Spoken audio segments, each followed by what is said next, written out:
Surprise! I just thought that seeing that people are already conversing in chat, I might as well get started. Can't have all you old fellas falling asleep waiting now, can I? No. Comfy in your chairs on a Friday afternoon. Slippers on. Maybe a beer or a pipe. So, hello, people. How you doing? Hello, Halakar. Hello, Maggie's Musings. Hello, me. Hello, Elfbait. Hello, Daniel. Hello, Iman. How are you all? It's a lovely, fresh Friday evening out there here in the UK. It's been absolutely hammering down with rain all day, and most of it was coming through the roof of our shop. Great. Wonderful. Yes, I was sat there this afternoon placing buckets around various parts of the shop to try and catch the drips. Hello, R.W. Bishop. Hello, Andy Hewson. And hello, Jeb Gordon. So we have quite the motley crew here already. 11 people. Blimey, you're all piling in. I have tea tonight because I've got to be sensible. It is work for me tomorrow. But I made my tea in my daughter's 16th birthday mug, which is a present for her 3 years ago. But nice, hot, fresh cup of tea. Right. Last time I saw you all was Wednesday night when we at least stayed on track for 2/3 of the stream, and then we wandered off talking about all sorts of things in the last hour, but it was fun. And we played some Call of Cthulhu last night, and if you've seen my recent review of Blood Red Fez, I moaned about the lack of involvement of a group of Russians, so I made sure they got involved last night. Yes, made sure the Russians got well and truly stuck in. Not so I could do a Russian accent. I didn't even try and do a Russian accent, just to make them worth them having their statistics in there. Statistics. You took your daughter and her boyfriend golfing today. It's been a long time since I've played golf. How'd you get on? Was it fun? Play regularly. I used to be a member of a local club, only a small club. I used to play every Sunday morning, and I got myself a handicap, and then I got my handicap down to 24, which meant I was only giving up a shot and a bit every hole. So I was starting to get better, and then I developed another handicap. I forgot how to hit the ball straight, and everything just went absolutely to pieces from there, and eventually golf just sort of drifted away. Couldn't really afford to do it with the other hobbies I was doing at the time, and my clubs I've played a couple of rounds since, but never really wanted to get back into it because I'm competitive. I like to get involved in my sports, and golf was more frustrating. I was improving, and I could see the progress, and suddenly it all just went backwards for about a year. I just thought, table flip. But yeah, my problem is I'm awful at hitting the ball off the tee. I can hit the ball well off the fairway. My short game's quite good, but off the tee I'm just abysmal, and I can't. Even if I place the ball on the ground and not on a tee and play off the tee area, I can't get the hole started. It's awful. So, yep. Yeah, I remember. I mean, my local course was only a fairly short. It was a par 65. And I shot about 80 around it, which was about 9 or 10 under my handicap at that time. I thought, I'm getting better at this.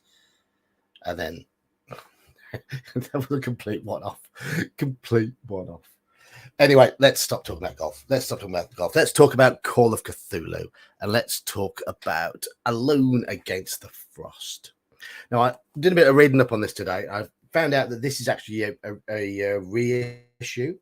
This is the 7th edition version, published in 2019, but it's originally done in 1985 and was done as Alone Against the Wendigo. They made a few changes, updated the stats, extended it a bit. My most expensive judo gi cost me £40. A set of golf bats. Yes, my golf bats aren't very expensive. They weren't very expensive. They were quite cheap. My single most expensive golf bat cost me about £40. The entire set was probably 200. But I spent a total of about 150 quid on judo suits in the 10 years or so that I was going 2 or 3 times a week. So that's not a massive amount. Most expensive sport for me was motorsport.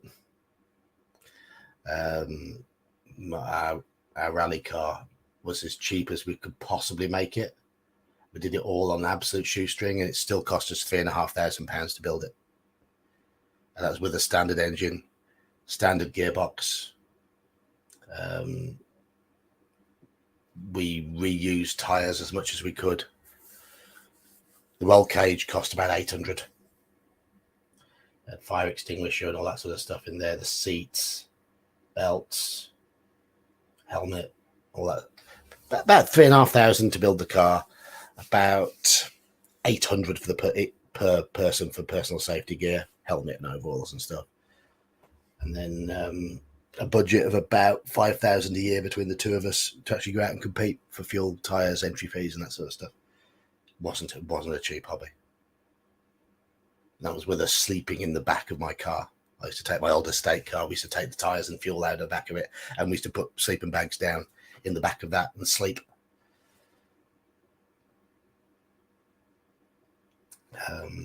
So, yep.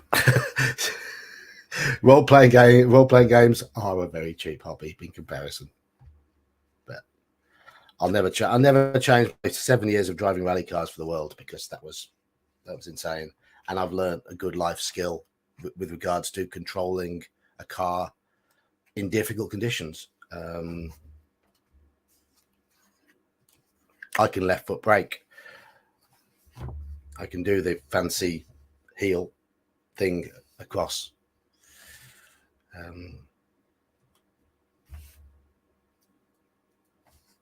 Yeah. Anyway, Call of Cthulhu. So, this was originally made in 1985, and then 34 years later, they redid it for single women at the bar. Most expensive hobby. Well, yes. Yes. Yeah. Friday night to the pub. Yeah. Saturday night to the pub as well. So, the way this particular adventure works is we have one main character, and we have 4 companions who you can involve in the adventure as much or as little as you want. When you're prompted to roll a skill roll, you can roll with one of them instead. If you take damage in combat, you can give the damage to one of them, but the idea is to try and keep everybody alive. So those are our options. We play the part of a Dr. Nadelman. It says here, you are the youngest PhD to be tenured at Miskatonic University in Arkham, Massachusetts. You are a rising star in the new field of cultural anthropology. Even your European counterparts are impressed by your cascade of learned articles. Your theories are exciting, your classes are always full, and your students idolize you. Previous expeditions on your resume have been just sensational enough to draw the favorable attention of the press, to the university in general, and to the Department of Anthropology in particular. Rumors abound about large private endowments for your speciality. Your department head and collegiate administrators often invite you to dinner. Right, so that is Dr. Nadelman. Our first decision is that is Dr. Nadelman male or female? So I want to vote in chat. Are we playing a man or are we playing a woman? Completely up to you.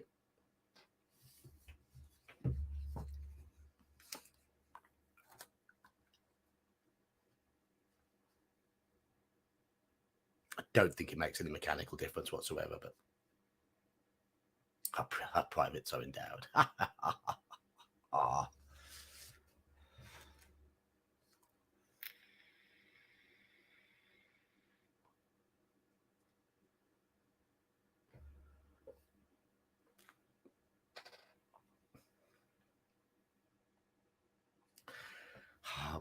Okay.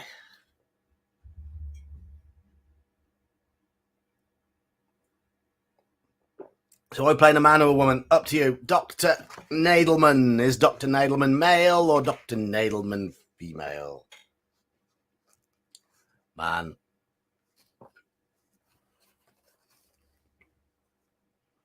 We are indeed. We're a bunch of guys. I don't think Kabuki Kid's around yet. And Zatarok. So our ladies aren't here. Male. Okay. Then we need to decide what our initials are short for then. Because we are Dr. L.C. Nadelman. So what is the L short for?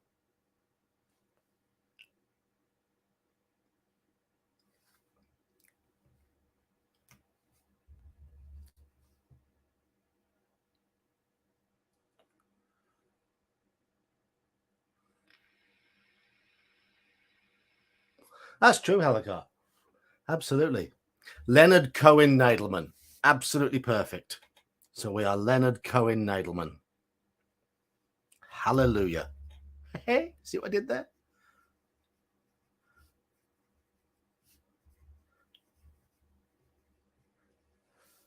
Look.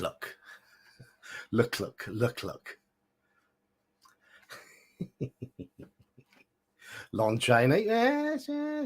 Well, we got there first with Leonard Cohen, so Lucius Clarence.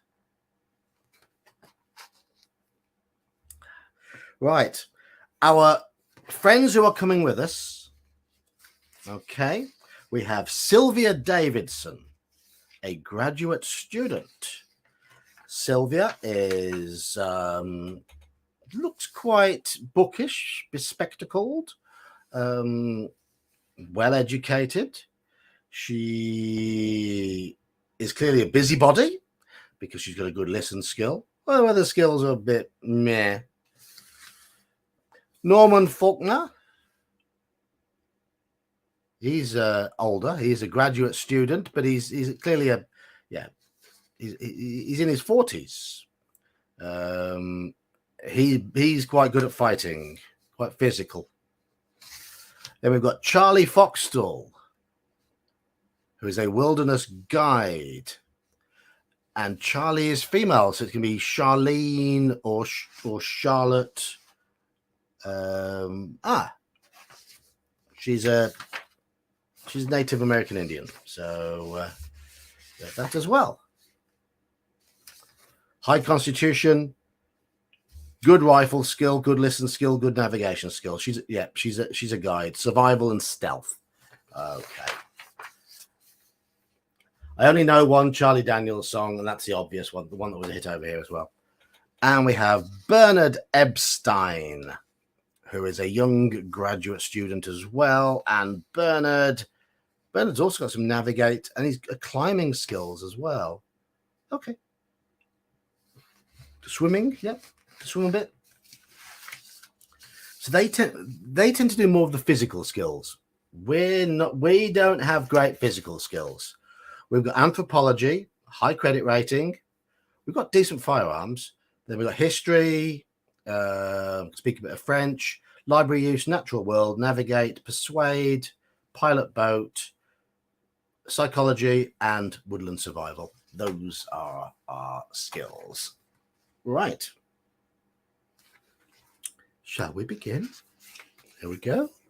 Alone Against the Frost.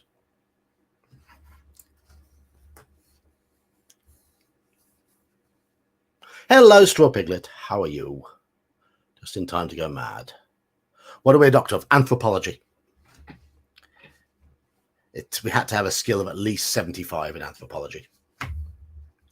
You, Dr. L. C. Nadelman, have long been fascinated by the prehistory of North America, particularly the big woods of the north. The Canadian wilderness remains as unexplored as the Amazon basin. And hunters, trappers, and gold seekers tell hair-raising stories of the peoples in the area.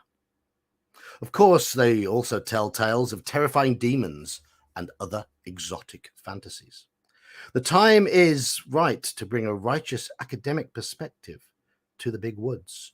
The truth hidden there is doubtless more fascinating than any traveler's yarn. For over a year, you have petitioned your department to finance a modest summer exploratory trip into Canada's Northwest Territories.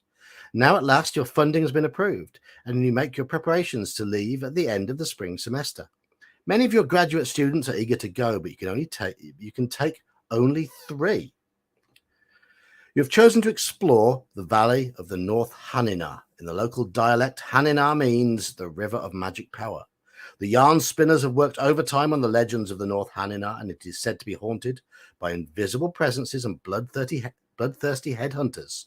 A part of the valley where a party of prospectors was found beheaded is still known as Headsman's Glen.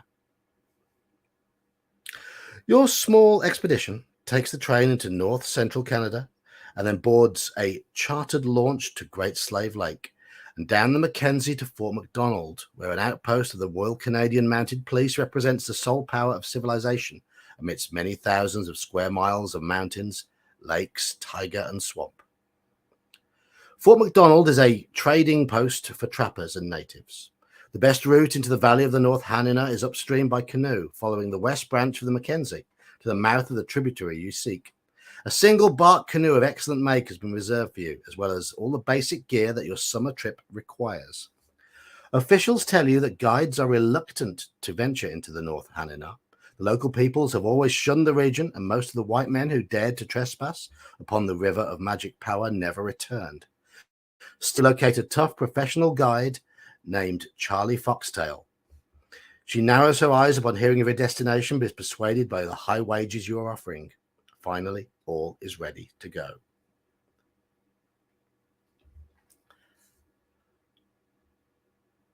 Oh, you know the place, Elfbait. All right. To begin your adventure, go to 1. Okay. So, drink tea. There we go. After a few days on the west branch of the Mackenzie, the stuffy corridors of Miskatonic University seem very far away. Sun stipples the water from the glare of midday to the gentle burn of sunset. Caribou gaze at you from the shore ahead. A heron drags an unfortunate stickleback from the shallows. It would feel like a vacation were it not for the relentless demand of the paddle. Each day makes the students more adept at keeping time with you and Charlie.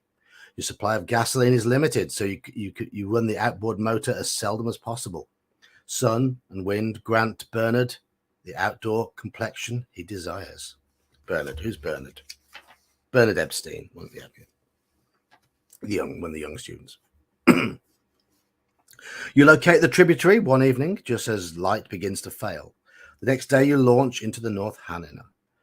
The Ram Mountains loom in the distance through a heat haze. At this latitude, the summer nights are so short that darkness gives the waterways no time to cool. Norman wipes sweat from the back of his head. The North Hanina is a rougher river than the West Branch. Its floodplain is obstructed by sandbars, hills of driftwood, shingle islands, and forests of dead trees rooted in the mud. The current points all of them downstream like arrows warning you to turn back. Sylvia turns to your guide. Charlie, does your people live in this area? Charlie grunts and watches the water. For a moment, it seems she will not answer. Then she looks at Sylvia. At one time, now only outcasts. We will avoid them. Sylvia frowns. Why are they? But Charlie raises a hand. From ahead, slowly building, you hear the roar of rushing water. This is the place of the splitting water, she says. Here the river is alive. Each day it makes itself new. Make a luck roll. So we start by making a luck roll, and our luck is good. It's 85. Our stats are fantastic, to be honest. oh, 84. We've made it by 1. If you succeed, go to 2.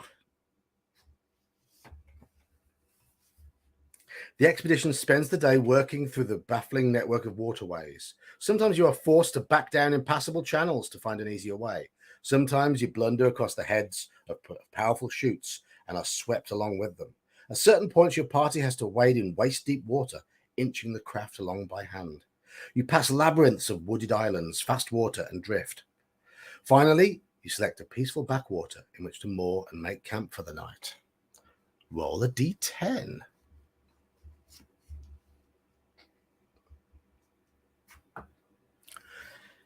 If the result is even, go to 4, odd, go to 5. It was a 6, so we go to 4. You take first watch that night, while the others sleep after an exhausting day. The brief darkness is disturbed by the splash of beavers in the stream, the trilling of insects, and the hoot of a great grey owl. Okay, just lots of rolls to start with, by looks of things. Make a listen roll. We have listen of... Oh. Okay. Well, I'm the only one who's watching, so it's going to be me who makes the listen roll, and my listen is 20. I've rolled 25. We failed. Go to 8. You hear nothing to disturb your watch. At midnight, you yawn and cross the tiny circle of firelight to where Bernard Epstein sleeps, whispering to wake him up. Oh, there's a picture of Bernard here. I'll show you in a minute. When the student makes no sound, you probe the shadows with the toe of your boot. You feel only sandy soil beneath the empty blankets. Concerned, you repeat Bernard's name, louder. The other members of your party scramble out of their bedrolls, bleary and asking questions. Be silent, barks Charlie. She takes a brand from the campfire and holds it aloft, passing it over the ground surrounding Bernard's blankets. She pauses. The brand trembles in her brown, leathery fist. Even your amateur eye can spot the marks impressed into the earth. You ask Charlie if they are the tracks of a raccoon. Not a raccoon, the guide whispers in an odd tone. She says no more. But can you convince her to open up? That's Bernard. He doesn't look like a Bernard. He looks too young. Bernard's an old-sounding name. Hello from the hilt. How are you doing? Make a persuade roll. Look, I didn't have any opportunity to put a lot of points in some of these skills, but I did have a chance to put in persuade, and I've got 60, and I've failed. Well, 91. Great start. 15. I know nothing, Charlie bellows, deeply agitated. You calm her with some difficulty. Once she subsides, you turn to Norman and ask him to arrange a search for Bernard. You glance back at the sullen Charlie. You could really use her woodcraft skills, but can you depend on her? Make a psychology roll. 56. Psychology is 60. We've passed. Good. I'm going to mark down when I have the successes. That's a success. Offer her a drink. Okay. If you succeed, turn to 27. Yes, we succeed. That was Bernard. I'm using my shiny dice. If you succeed, turn to 27. Your interpretation of Charlie Foxtail's behavior convinces you that she intends to desert during the night. Perhaps you can argue her into a more rational state. Make a psychoanalysis roll. Okay. Everyone's awake now, so I can choose somebody else to make the psychoanalysis roll if need be. Oh.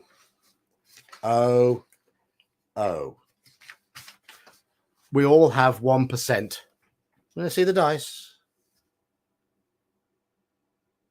They've got little sparkly things inside.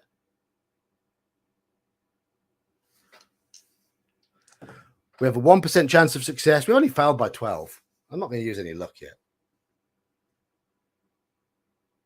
29. No, shouts the distraught Charlie.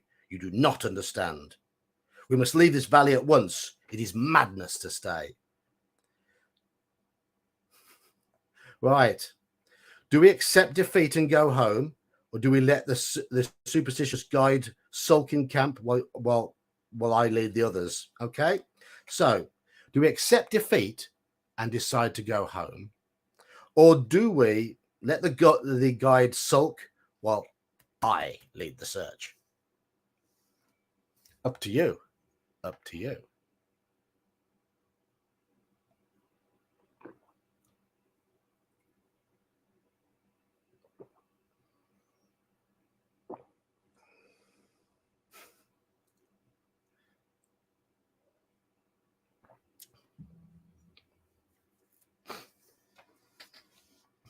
Sulk. I don't want to do this.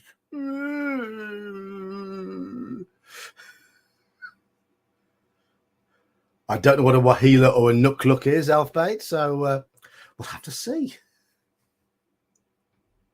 Yes, Palmetto, you are absolutely right. We have a PhD. Don't believe in such silly superstition.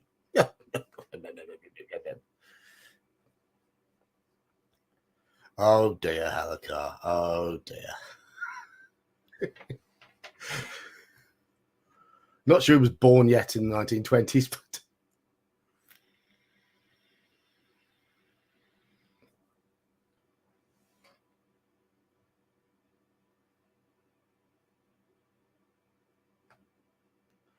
so it looks like we are going to lead. We are going to lead. So we're letting Miss Cowardy Custard disappear or sulk. 52. After a fruitless search through the twilight bush, you and your students return to camp to find that the canoe has disappeared. Charlie is gone, taken some of the supplies. The students exchange a look. You struggle to hide your own dismay. You must be strong for their sake. Ruh-roh. So I'm just gonna remove Bernard from our pile of characters, so I don't accidentally use his skills, and Charlie from our pile of characters because she's buggered off. Right, we're already down to a group of 3. Oh right, yeah, cancel payment on that check. Yes, quite right. Record the keyword barefoot. Okay, I'm going to record that on the bottom of my sheet. Just say you should have a pad handy for this. So and go to 53. You realize how ill-prepared you were for of the North Hanina. Your only hope is to escape it as soon as possible. Right, okay. So we're going to try and escape. Right, maybe we should have tried to leave earlier. You and the 2 students travel over trackless woods on short rations. From day to day, the air cools as the short summer declines into the rugged subarctic autumn. Okay, right, here we go. Lots of places have come to here. So we have an option now. Do we choose to follow the river, or do we choose to scale a ridge? Or shall we try to go through light woodland, or shall we go deeper into the forest, or shall we look for supplies? So lots of choices. River, ridge, woodland, forest, or find supplies. Those are your choices. Big selection of choices. Our guide did indeed just bail.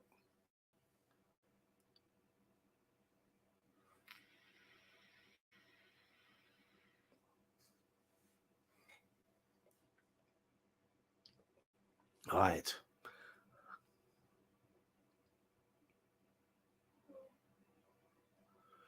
We've got supplies, river, supplies, river. Look for stuff. Look for stuff. River. So we're on 4 looking for supplies, 3 on river at the moment.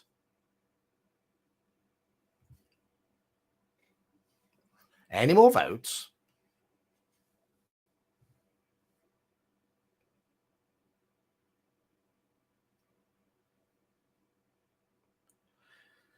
If I was a proper streamer, I'd have the Cures of Forest teed up, ready to go at the moment, because that would be very applicable to our current state.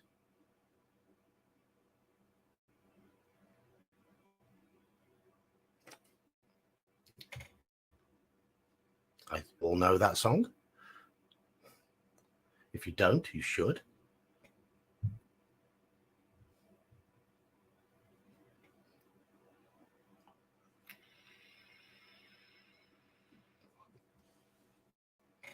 There's a 5th vote for supplies. Okay. Supplies it is. Make a luck roll. Okay, let's make a luck roll.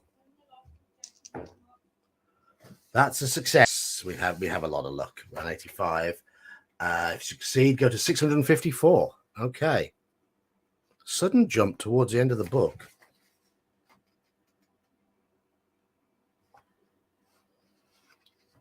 By a stroke of luck, your party stumbles upon an abandoned cabin stocked with rusty but edible tins of food. This happy discovery solves your food problem for the time being.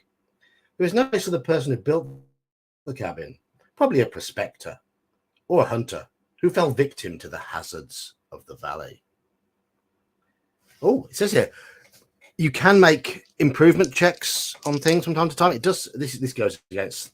I don't remember having improvement checks based on luck in Cthulhu, but we failed it. Well, in order to improve, you have to fail the check, and I failed to fail it. I rolled 41.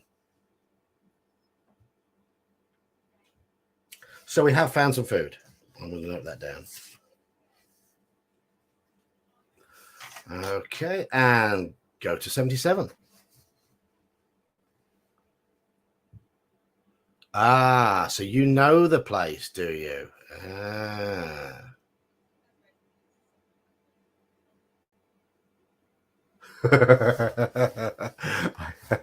How very apt. How very, very apt, Halakar.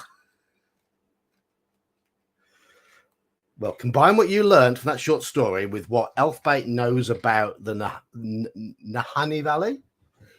And did you just hear my daughter burp then? That deep burp coming from just out there. How very ladylike.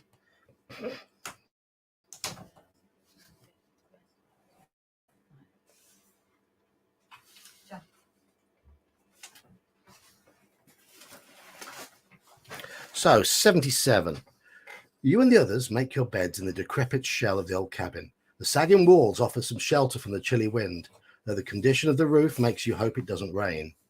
The frogs are noisy outside, but you think you hear something. You ask for silence and listen. There, the rustle of unsteady feet walking through the dead matting of the forest floor. Oh, there, the rustle of unsteady feet walking through the dead matting of the forest floor. You tell the students to arm themselves before stepping outside. Your rifle wavers. You see a white man. His beard is wild and greasy. He is naked except for rags wrapped around his feet and an animal hide tied about his waist. The crazed expression on his face worries you, but he carries no weapons. Okay, we have an option here. Do we attempt to shoot him, or do we put aside our gun and help him? It says here, to shoot him, or put aside your gun and help the wretch to the fire. All right, okay, so he's those are your options. Shoot him or help him.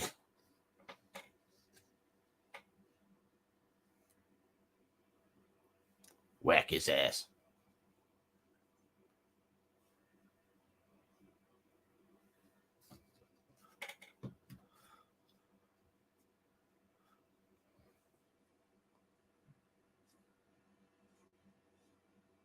Is he?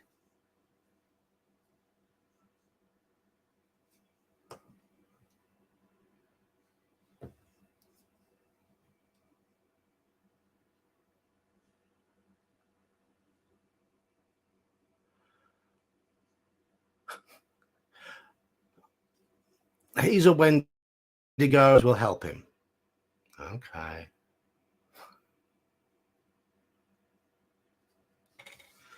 Okay.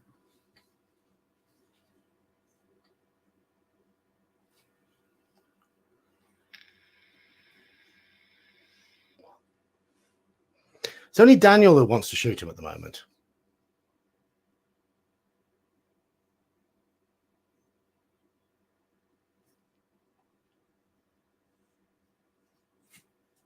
Anybody else want to shoot him? Everybody just happy to help the old fella.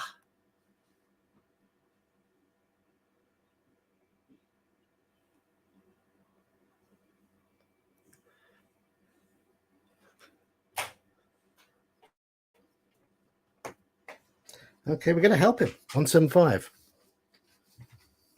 175.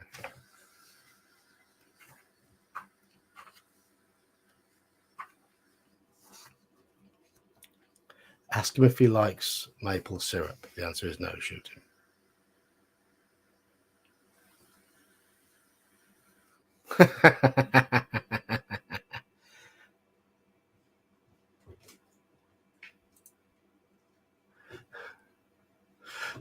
There's some logic to that. But there's also some logic to this.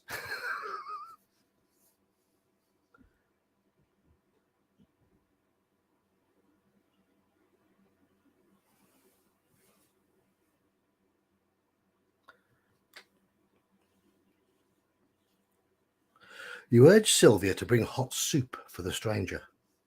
While you stand looking at him, unease builds in your stomach.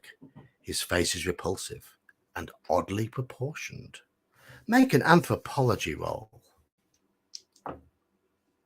Our anthropology is awesomely high, and that is a really good success. 176. In a flash, you remember the legends of the Windwalker, those who go mad in the Northland and become possessed by cannibal demons of the wild. You shake your head. You must be going woods happy to consider such nonsense. At that moment, Sylvia returns from the campfire carrying a bowl of broth for the stranger. He glances into the steaming bowl with a look of disgust and pushes it away, spilling some of the hot stuff on your student's leg. The Windwalker is a creature of ice, you remember. It dares not drink anything so hot as the broth. Do we shoot him immediately, or do we need more proof that he's a Windwalker? So, fight or wait. Those are your options.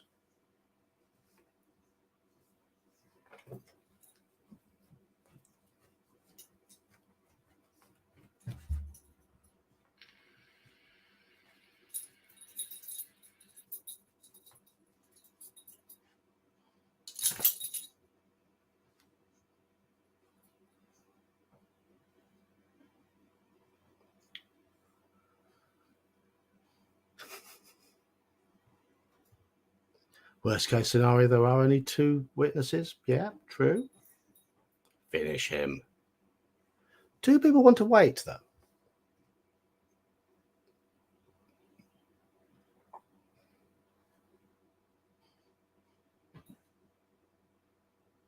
Wait now, club him later. Okay, okay.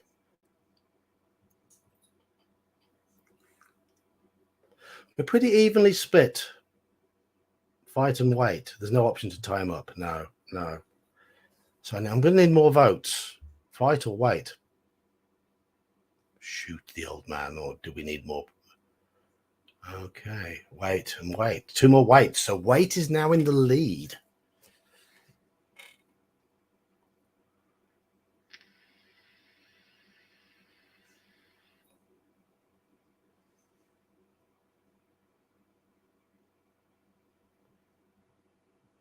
Any more votes?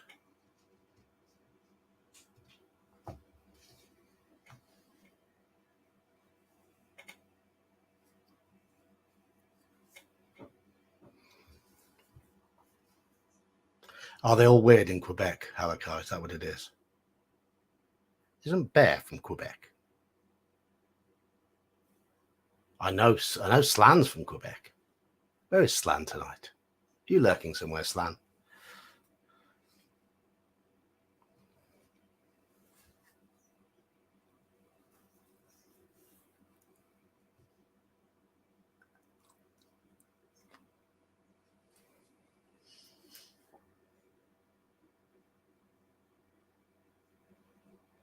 Looks like we're waiting at the moment, unless suddenly.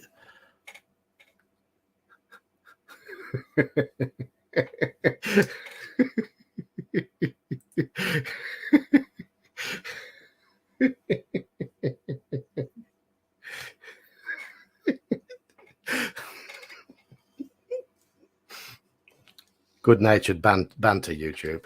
Good-natured banter. Ah. Daniel has summoned his daughter. Okay. We're still leaning towards Wait. It's a 1-vote lead on Wait at the moment.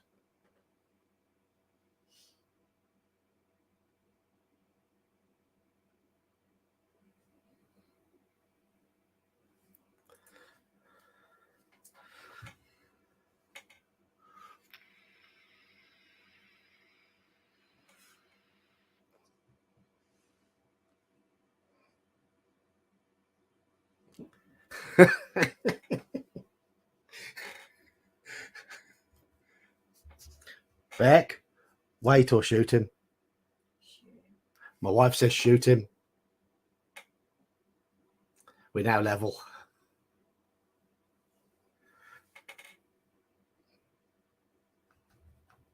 Anybody else voting? I'm not voting, you see. I'm not voting. I'm letting you vote. However you want to vote. I mean, if I could have YouTube open on a separate screen while I was doing this, I could even make polls for this, which would be rather good. But can't do it. Can't do it on one screen. So perception check. Perception check. There isn't. It's spot hidden in this. There's psychology and spot hidden.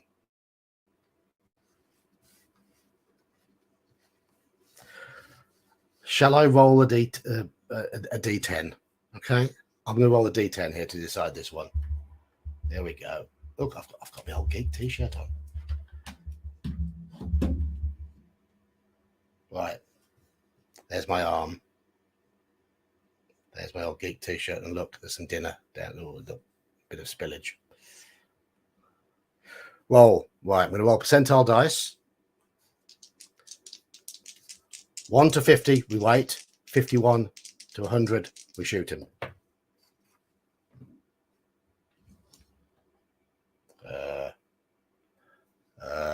Not very good with this. 80. 87. Put that back up there. We're shooting. We're shooting.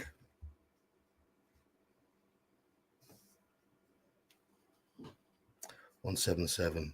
What was it? 175. Pass anthropology roll. 176. 177. Okay, the students will not understand your action, but you are the expedition leader, and their survival is your responsibility. I shrug. More food. Roll 1d6. Okay. The roll is 1 to 4. Go to 106. It is. It's a 4.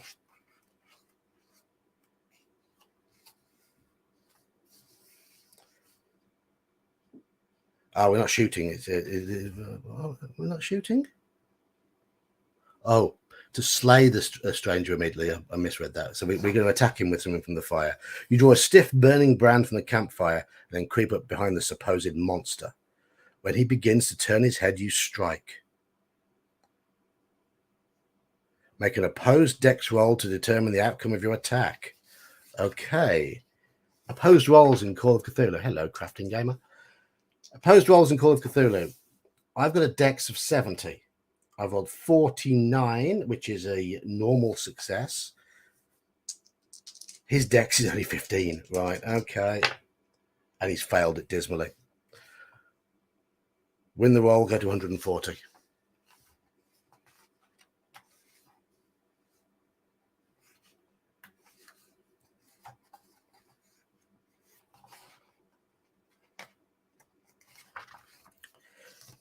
The impaled creature gurgles and goes stiff.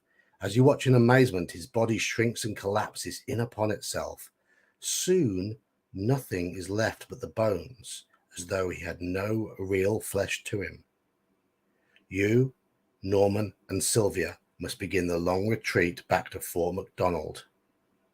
Gain 1d6 sanity for triumphing over the Windwalker. 2. And go to 54. Yes. So we did the right thing. The forage so far has been adequate to sustain the three of you, but is no small undertaking to march over more than 100 miles of virgin wilderness. Sometimes the banks of the North Hanina are too swampy or too sheer to follow. Your party must cross canyons and deep woods without losing its bearing. Ooh. You and the two students travel over trackless woods on short rations. From day to day, the air cools as the short summer declines into the rugged subarctic autumn. Okay, yeah, we've gone back to the place where we make a choice before. Do we follow the river? Do we scale a ridge? Or do we go through light woodland? Or do we go deeper in the forest?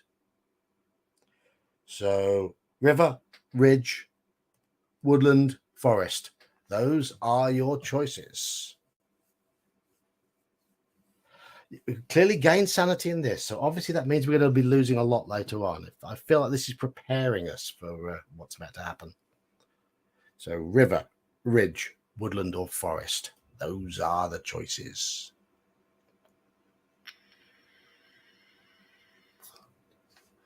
We're trying to get home, Straw Piglet, because we've been stranded out in the forest. Because our guide ran away and one of our group left.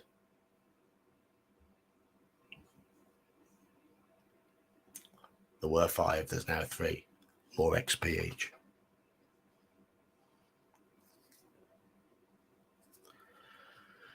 So we have river, river, river, woods, ridge, river, river, river. Okay, river's won this. River won this by miles. Ridge, a distant second.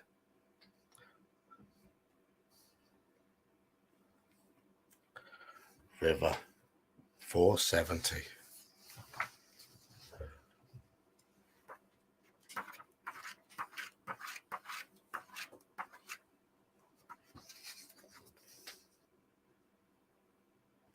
You trek on through the wilderness. It feels like you have lived here for years.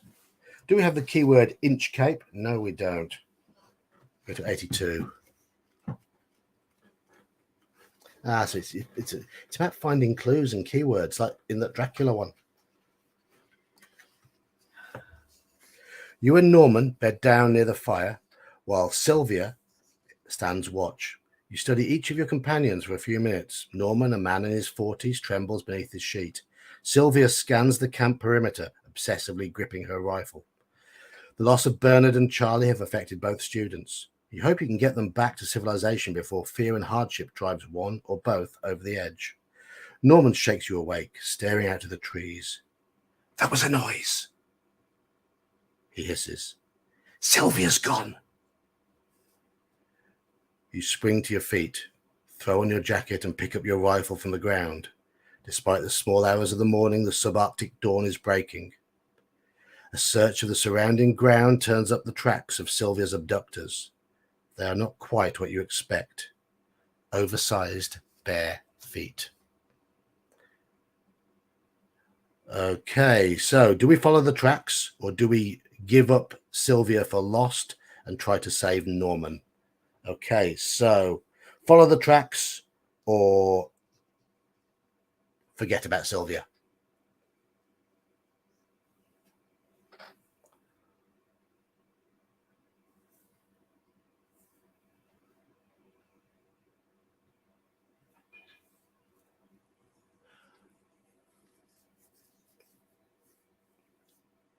BARE, bear, is what I've got so far.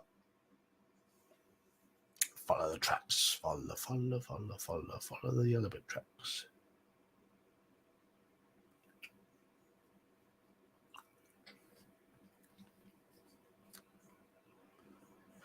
There isn't the option to collect Norman and follow the tracks. It's follow the tracks or stay with Norman.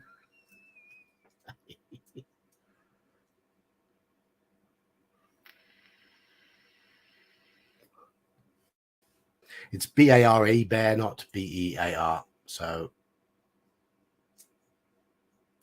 Bigfoot. Oh, Sasquatch.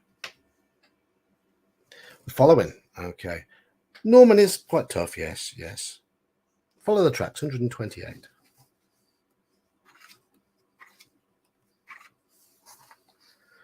You sense Norman's reluctance. Oh, he's coming with us. Okay. You sense Norman's reluctance, but he grips his rifle and falls into step behind you.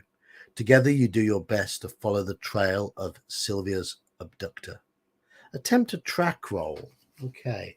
Now, our tracking is 10%. Norman's tracking is 15%. Right. If we don't fail by much, I'm going to use some luck on this. Failed by loads. Failed by 58. 190. I'm not spending 58 luck. When the tracks climb a slope of jagged talus, the trail vanishes. You search for the remainder of the day, but fail to reacquire it. Finally, you and Norman sit together in silence. Neither of you wants to admit that Sylvia is just as lost as Bernard, but you're out of options and must attempt to return to civilization. 279. The journey before you and Norman promises to be long and hard. Okay, neither us require healing. So to strike as direct, so these are your options. Try and find as direct a route as possible, to hold parallel to the river, to search for existing trails, to explore rocky terrain, to camp first. We don't need to recover any strength. Okay, so we've got the options now of direct, parallel to river, look for existing trails, or explore the rocks. Those are your choices. Look for a direct route. We'll just go as direct as possible. Try and stay parallel to the river. Search for trails or explore rocky terrain.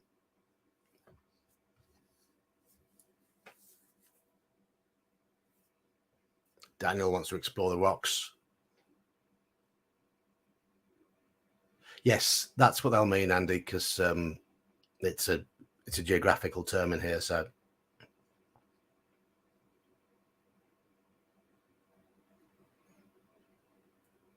I have a degree in geography and I've never heard that term. Talus.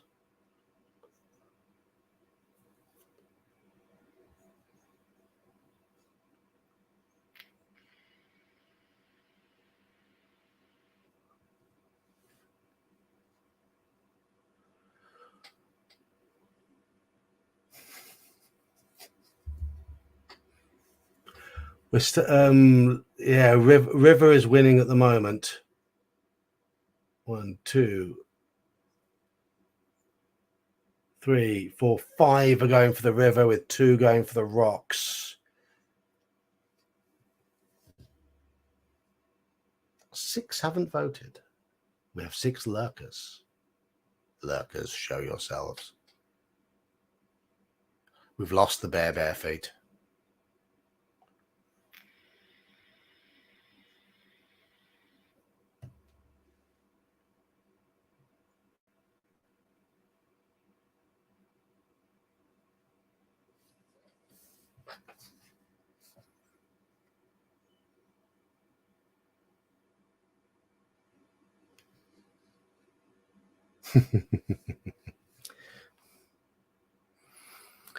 Okay, so hold parallel to the river's course, 280. While trying to keep a parallel course to the North Hanina, you and Norman are forced to cross through hot springs and ravines. Around a bend, you hear a bizarre humming sound. Okay, do we go forward and investigate, or do we try to retreat into a nearby cave to hide? So investigate or hide. I'm dancing barefoot, heading for a spin.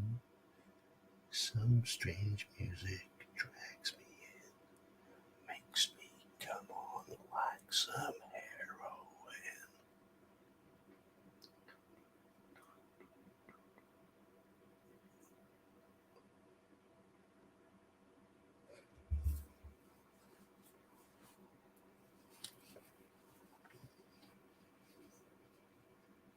We were hunting for wascally wendigos.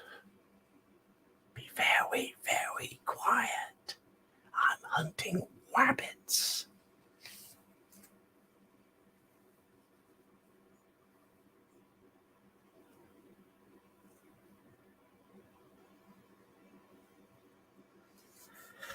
Pretty much everybody is wanting to investigate.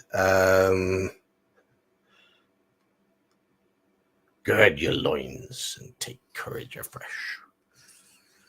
Okay, 474. Let's investigate the buzzing sound. What you see is not what you expect, right? Okay, make a sanity roll for yourself and Norman. Okay. My sanity is 80. And I've rolled 60, so I've passed. Norman? Oh, I've rolled 86 for Norman. Right, okay. Norman has sanity of 75, so he loses 1d6 sanity points. Just the one. So that spooks Norman. If either of you fail, go to 475. The sight of hideous, gigantic fungoid lobster things laboring like rockhounds along the stream bed wrenches an exclamation of terror from your party. The creatures drop their mineral gathering tools and reach for twisted silvery objects, which just might be weapons. Okay. Gain a point of Cthulhu mythos. That's always a bad thing. And right, do we attempt to flee or do we try to shoot them? Flee or shoot them? Hideous, gigantic, fungoid lobster things.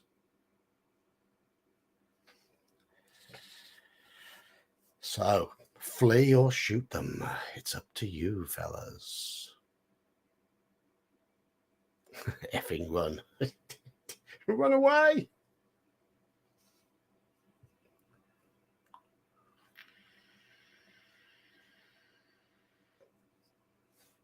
Hello, Larissa. Not seen you on the chat for a while.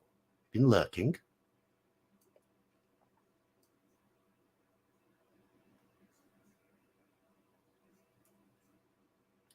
Flee, flee. Right, we have two brave people. run faster than Norman. Yeah, all that matters when you're playing a game of D&D is that you are faster than those in your party. If you are faster than the gnome, then the gnome will be eaten by the carrion crawler and you will get away.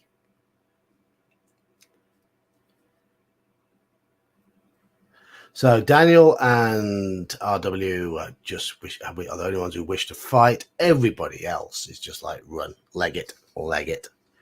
So we're legging it. As you turn and run, a sheet of cold lances over your shoulder. It's close enough to numb your ear and cheek. You feel tiny razor-sharp ice crystals on your jawline. Okay, you're going to make a dodge roll. We failed. And I need to remove Sylvia's sheet because she's disappeared. And Norman's dodge is 35. And we've both failed. We have both failed.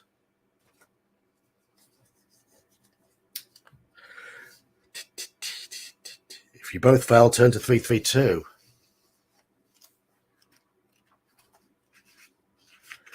This is Alone Against the Frost. You run right into a blast of cosmic cold. You collapse to the ground, too stiff to shiver. From the position where you lie, you see the many-legged creatures with their weird weapons scuttling like giant spiders from the bush. Then darkness. Turn to 417.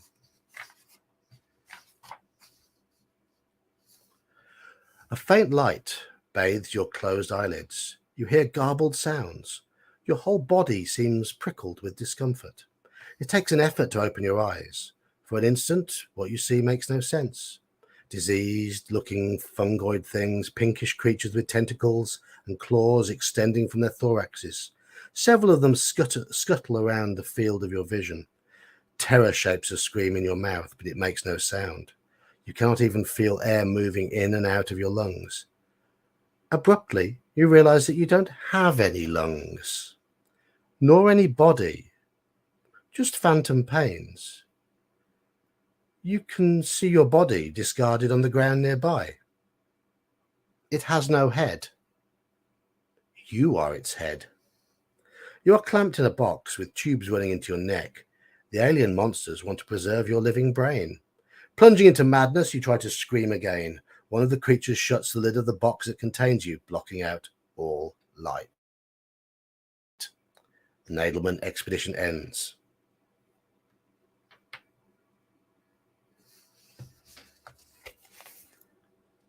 That's how we ended up.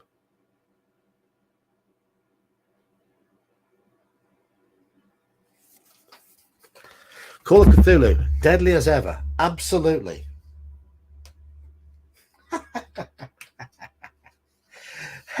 Hey, right, okay. So, that was quick. Yes. Yeah, that was quick. That was Call of Cthulhu. So, we are going to play this one again. I am going to slightly... Yes, you left me a drink and we died. Absolutely. Absolutely. So we're going to start this one again, right? But I am going to slightly adjust where I put the points because I simply went with what it suggested and divided them out equally amongst the suggested ones. And they were largely useless. How much use was library use? We're in the woodland. So I am going to reduce library use to 50. We've got to put some in library use. And I'm going to increase. What can I increase? I think I'm going to put psychology up to 70. That proved useful. And I'm going to put pilot boat up to 56. Okay. And then where else did I put points?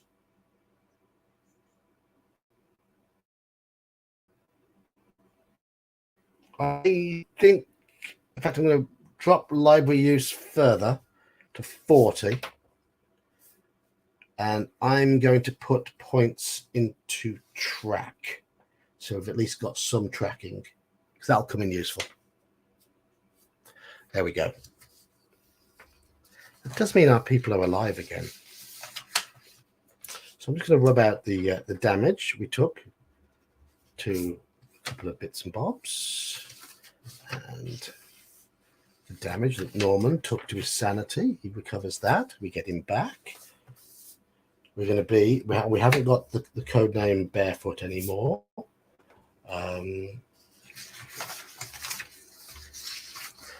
I'm just adjusting the character. I'm adjusting the character because I just went with the suggestion to start with. We have our party back again. It was all a nasty dream. We start all over again.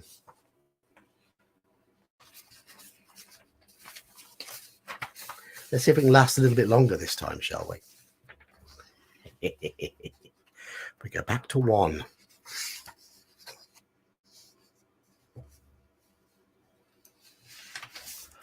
I'll read 1 again one more time so that we're familiar with it. We do get our body back. Yes, we do. After a few days on the West Branch of the Mackenzie, the stuffy conditions of the Miskatonic University seem very far away. Sun stipples the water from the glare of midday to the gentle burn of sunset. Caribou gaze at you from the shore ahead.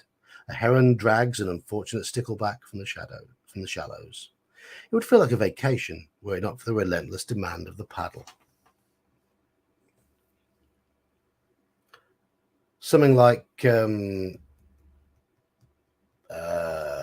what's it called? Groundhog Day with I Got You, Babe playing on the radio every time he wakes up. Each day makes the students more adept at keeping time with you and Charlie. Your supply of gasoline is limited, so you run the outboard motor as seldom as possible. Sun and wind grant Bernard the outdoor complexion he desires. You locate the tributary one evening just as the light begins to fail. Next day you launch into the North Hanina. The round mountains loom in the distance through a heat haze. At this latitude, the summer nights are so short that darkness gives the waterways no time to cool. Norman wipes sweat from the back of his head. The North Hanina is a rougher river than the West Branch. Its floodplain is obstructed by sandbars, hills of driftwood, shingle islands, and forests of dead trees rooted in the mud. The current points all of them downstream, like arrows warning you to turn back. Sylvia turns to your guide. Charlie, does your people live in this area? Charlie grunts and watches the water.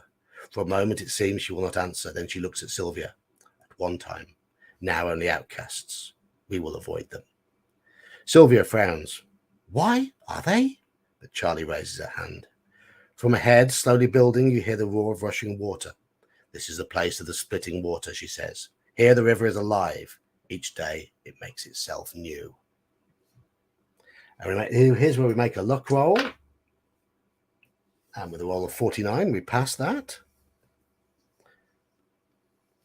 The expedition spends the day working through a baffling network of waterways. Sometimes you are forced to back down impassable channels to find an easier way. Sometimes you blunder across the heads of powerful chutes and are swept along with them. At certain points, your party has to wade in waist-deep water, inching the craft along by hand. You pass labyrinths of wooded islands, fast water, and drift. Finally, you select a peaceful backwater in which to moor and make camp for the night. Roll a d10. Now, last time I'm sure I rolled an even number. This time I've rolled an odd number. I rolled a 7. So we go to 5. Your first night along the North Hanina passes without mishap. You must now decide whether to pass on hard to penetrate deep into the region or set a more leisurely pace exploring as you go. Right, we have a choice. Do we press on to penetrate deep into the region? Stop it, John. It's Friday night. Do we press on to penetrate deep into the region, or do we take our time? So press on or take our time.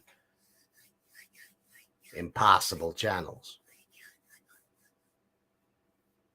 So I guess that's an American accent joke. So press on quickly or take our time. It's up to you.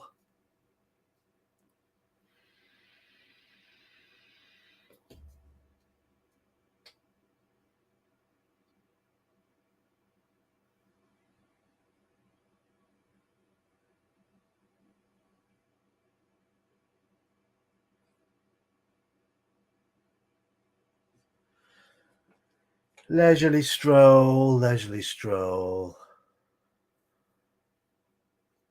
Only R.W. Bishop wants to, is feeling impatient.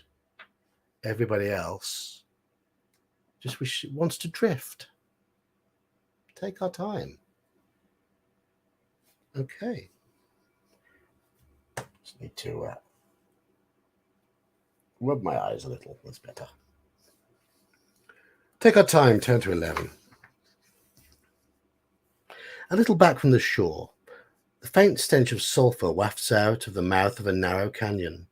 You have read about possible hot springs in the Hanino region. It is very tempting to formally discover them. Shall we stop and explore, or shall we just continue on? You might have the right idea. And here we have the logic.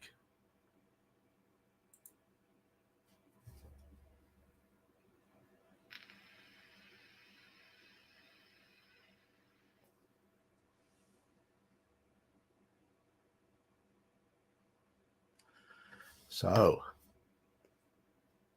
do we continue on or do we explore here? Or everyone's saying explore. Everyone is curious. Curiosity killed the cat. Will it kill us? Any more votes?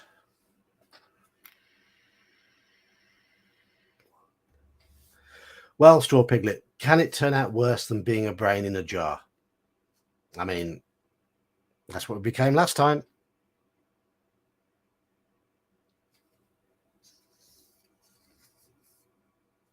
But we are exploring, so 19. You tie the canoe to the bank and lead your party up the canyon. A warm stream runs along its floor, and the rocks along the edges are heavily caked with precipitated minerals of white, grey, and yellow hues. The further you advance between its narrow banks, the more desolate the scene. The vegetation struggles in youth and goes to an early death. Grey dust coats the brittle sticks of strangled saplings. You kneel over a stone furred with yellow and white crystals and scrape a sample of the deposits into a small glass vial with your hunting knife. You suppose that they are nothing remarkable, though this is not your area of expertise. Finally, snap a few photos of the scene with your box camera. Shall we explore further up the canyon, or shall we now return to our canoe? Further up the canyon or return to our canoe? I'm just going to show you some pictures.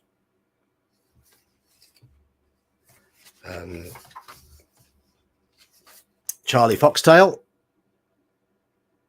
That's our guide.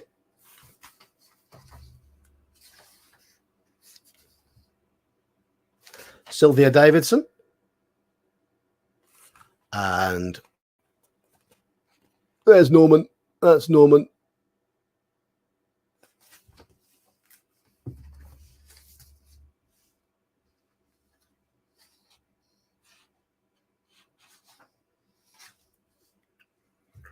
See you, Halakot. Explore more. Explore more. Everyone wants to explore. Explore. Okay.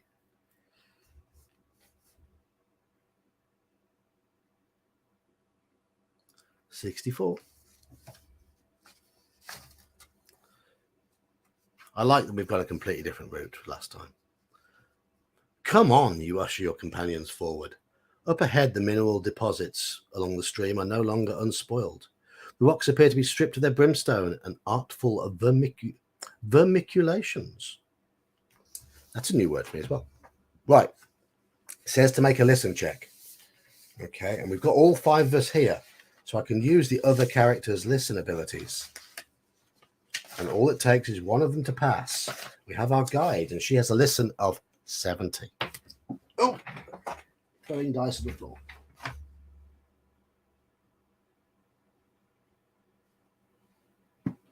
Found it. Okay, so 70% chance. Okay. I think my dice hate us.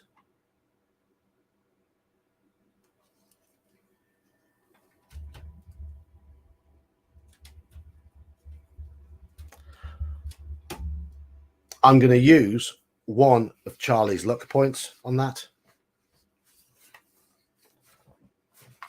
because I think we should succeed.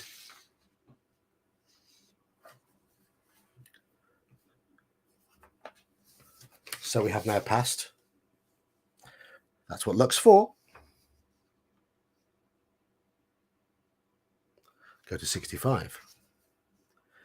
As the wind turns, you catch the sound of humming, as if from a motor. An unlikely prospect, considering where you are. You order your party to hold position and work your way up the ravine, cautiously peering around the bend. Make a sanity roll. We've passed. 114.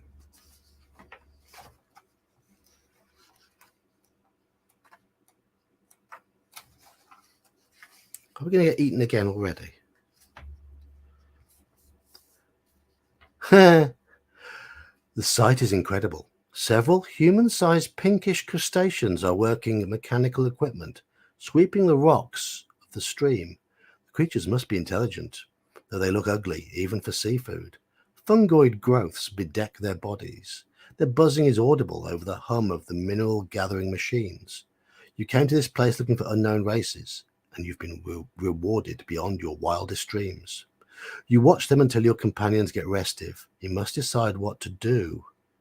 Gain 2 points of Cthulhu Mythos. Okay. We have a picture.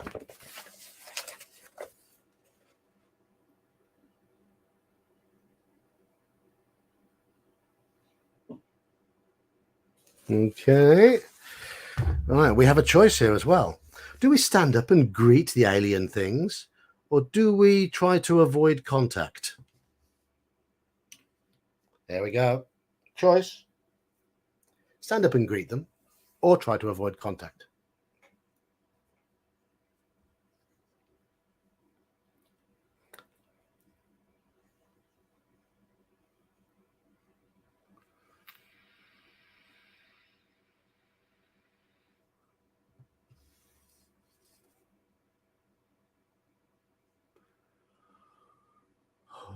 Okay.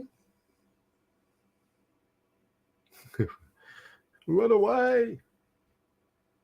They do not look nice, Mr. Bishop. Bo weep, grana weep nini bong.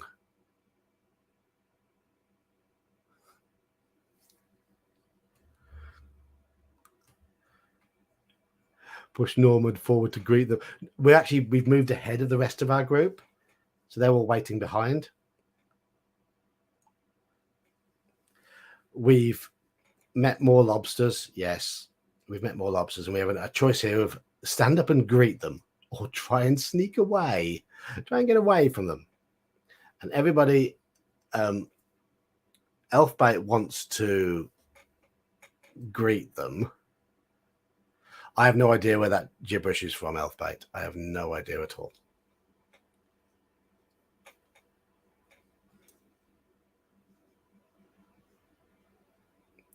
Do we try to greet the alien lobster things, or do we try to greet? Look, we've got 1, 2, 3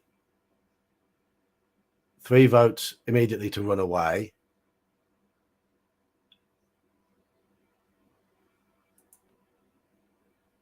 Bravely sneak. Okay, bravely sneak. Right.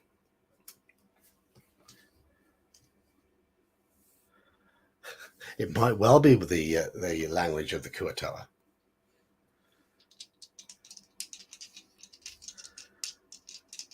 Okay, we've got to make a stealth check to try and get away. I didn't forewarn you of that, did I?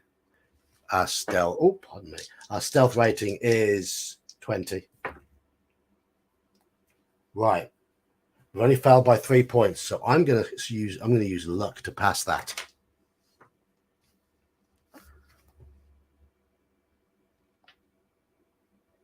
$159.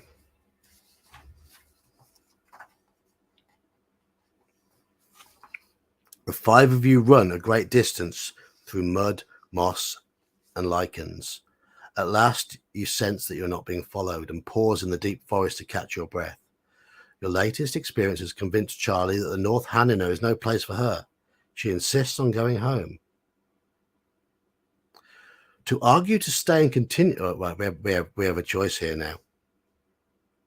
Do we agree to end the expedition, or do we insist on staying and continuing? Yeah, well, 23 straw piglet. We got 20, so I have 3 points of luck. That's fine. So do we argue to stay, or do we agree and end the expedition and try and run away? Seeing as we do have some evidence, and we've seen something already. So it's up to you. Push on, stay.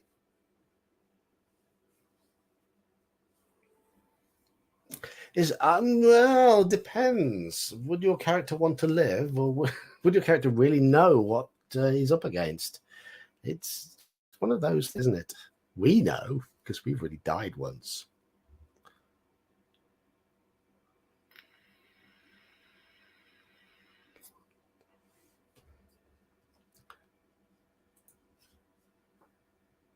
Yeah. Switch out those red dice. You don't like my red dice? You don't like my red dice?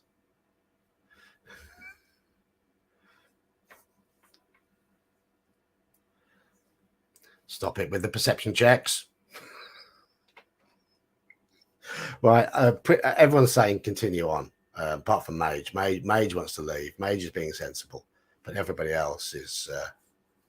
Well, Fate says leave as well, but we've got a stay, a push on, stay, a continue on. It's currently 4-2.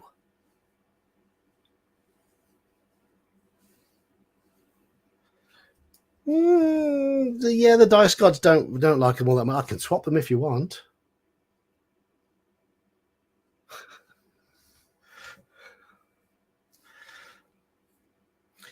Your dog wants to leave as well. Well, my wife can't vote because she's now asleep.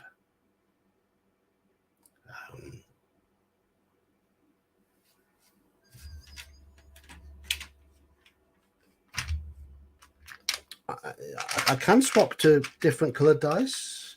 How about a lovely combination of purple and blue?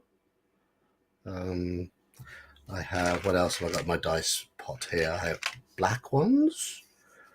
I have, a nice pure white with hard to read gold numbering on it. Should we try the pure white dice? See if the pure white ones do nice things. Right, we are now even. We got 4-4, leave and go, or stay. So, chat, you're at 4-4.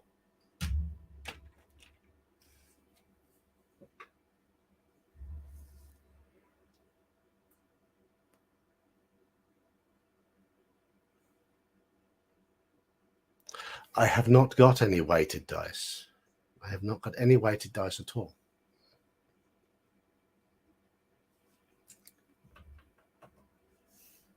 But I do have a choice of dice here now, so... Any more votes? Well, I've got 8 votes here. 8 votes. And you're at 4-4. Should you stay or should you go? I don't know, because you're undecided.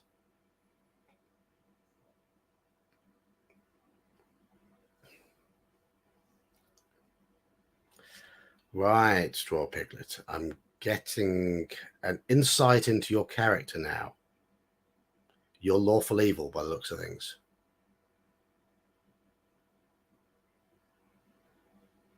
You adapt the rules to your advantage.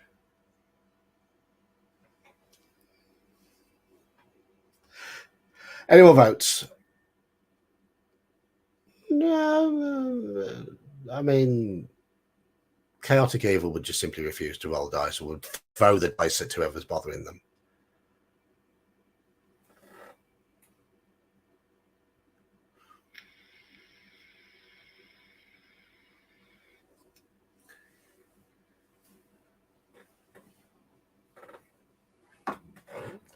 Right. It's going to be 50-50, stay or go. 01 to 50, stay. 51 to 100, go. Here we go.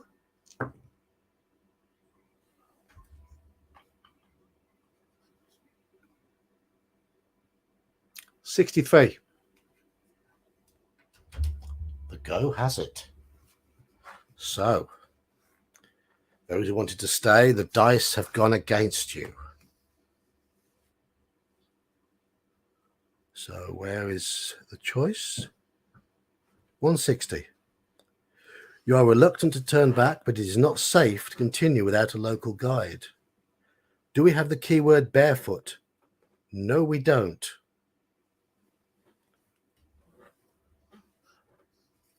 On so treacherous a river, your party cannot afford many mistakes. You must work together. Make a pilot boat roll for each party member.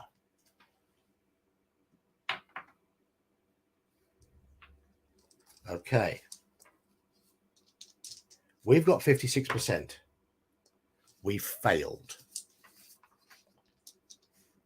Norman has 40%. Norman has failed. Sylvia has 30%. Sylvia has passed. Charlie has 60%. Charlie has passed. It all comes down to Bernard, who has 30%. 56. Oh.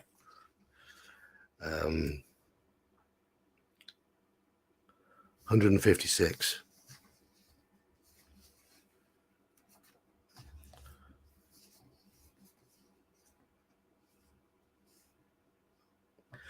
The craft strikes a whirlpool without a warning. Charlie is pitched over the side. She strikes her head on a jagged rock and is carried away like a rag doll in a flood. Those were the white dice there. I rolled the white dice that time. It wasn't the red ones. Charlie has been swept away. You and the others hold on for a few minutes longer until the boulder hits the vessel amidships and breaks it into pieces. You cling to the floating wreckage with Norman and Sylvia. The rapids batter you from both sides. When you are deposited on a peninsula of driftwood, the three of you lie there and breathe, grateful for something solid beneath you. We've lost Bernard. There are only 3 of you now. You've lost many supplies. Okay. So we've lost Bernard. Didn't say where, but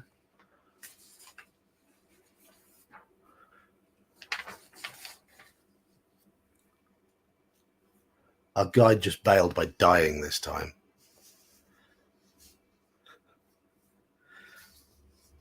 And the operator says 30 cents more, was it? For just 2 minutes. The exact amount. Yes, Sylvia's mother. Right. Consider hatchets, knives, and rifles in turn. Okay.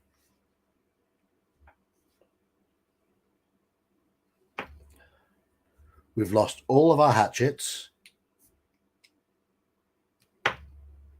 We have 1 knife left, and we've lost all of our rifles. So our entire weaponry we have left is our knife. That's it. 40 cents more. For just 2 minutes or 3 minutes? Can't remember. And go to 54.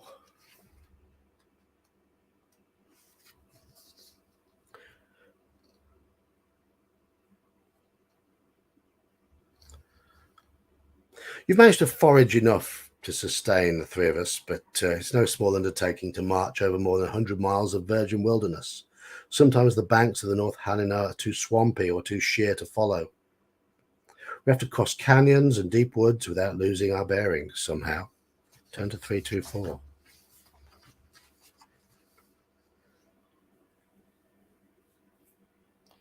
You and the 2 students travel over trackless woods on short rations. From day to day, the air cools as the short summer declines into the ragged subarctic autumn. Right, we've been at these choices before. Follow the river, scale the ridge, light woodland, deep forest, or concentrate on trying to find supplies. Those are our options. River, ridge, woodland, forest, or supplies. When we tried to find supplies, didn't we find that hut before? And then fought a Wendigo.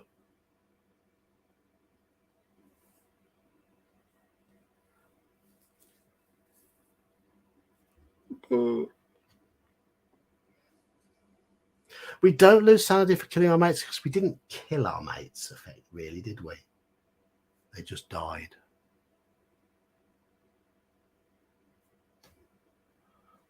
All right, we've got one vote for light woodland. We've not done light woodland yet. One vote's for supplies. I'm not doing a supplies joke. No, I'm not going to do a supplies. I'm resisting doing a supplies joke.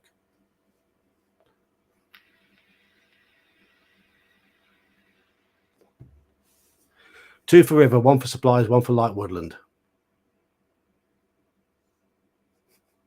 Mage does the supplies joke.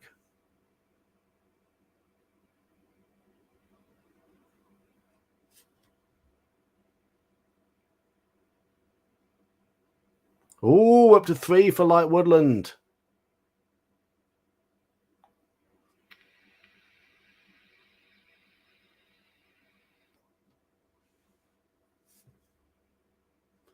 So light woodland is winning at the moment, as we have 1, 2, 3.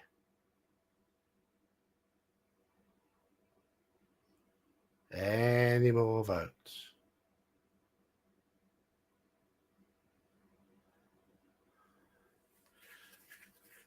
Oh, has supply? Oh, Palmetto has pushed light woodland back ahead of supplies.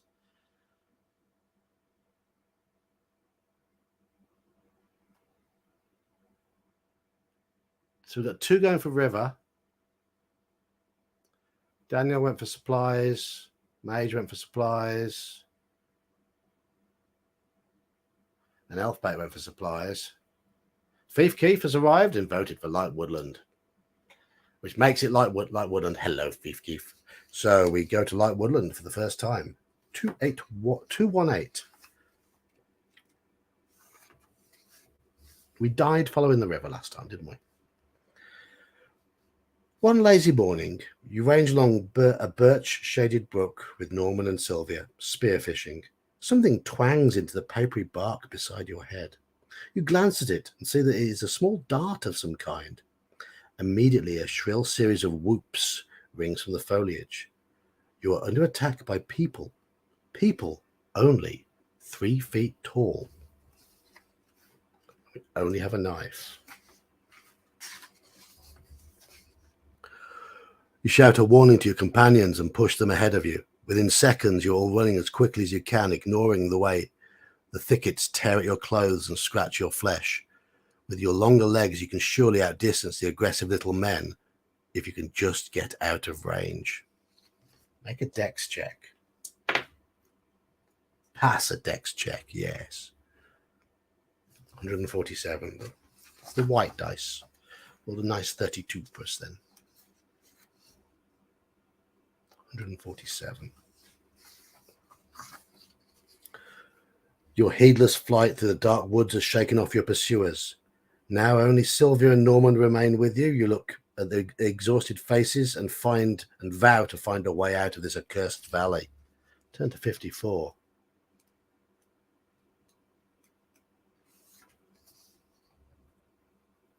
Oh, we've already been to 54. So we go back to 324 to make that choice again. So we have the choice: climb a ridge, follow the river. We've already been through light woodland. So we've got river, ridge, forest, supplies. River, ridge, forest, supplies. Those are our choices.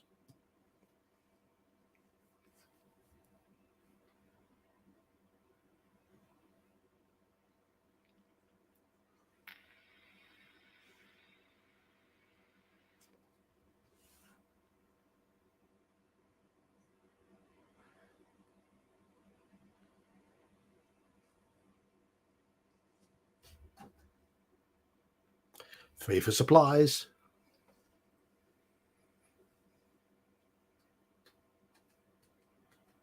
4 for supplies.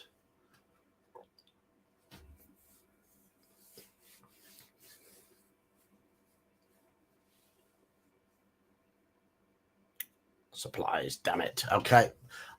Okay. We're going to go looking for supplies.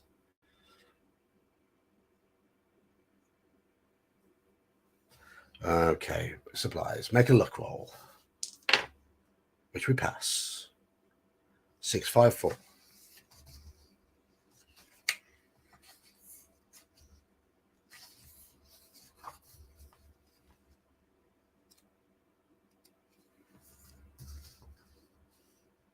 By a stroke of luck, your party stumbles upon an abandoned cabin. We've been here before, with rusty but edible tins of food. This happy discovery solves your food problem for the time being.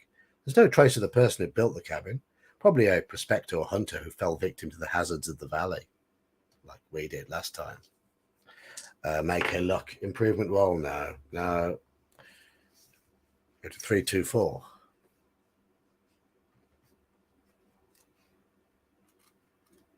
Oh, right. So that supplies thing is a chance to try and recover luck, basically. That's all it does. So that's the only mechanic there. Oh, no. Sorry, no. I've gone to the wrong place. 77. I was reading the bit that takes us back. 77. You and the others make your beds in the decrepit shell of the old cabin. The sagging walls offer some shelter from the chilly wind, though the condition of the roof makes you hope it doesn't rain. The frogs are noisy outside, but you think you hear something. You ask for silence and listen. There, the rustle of unsteady feet walking through the dead matting of the forest floor. You tell the students to arm themselves before stepping outside. Oh, we haven't got a rifle, so it says here, your rifle waivers, we've lost it. You see a white man. His beard is wild and greasy. He's naked except for rags around his feet and animal hide tied around his waist. The crazed expression on his face worries you, but he carries no weapons. It does say here to shoot the intruder, go to 78. We can't do that because we don't have a rifle anymore. So we have to help him to the fire. That's our only option.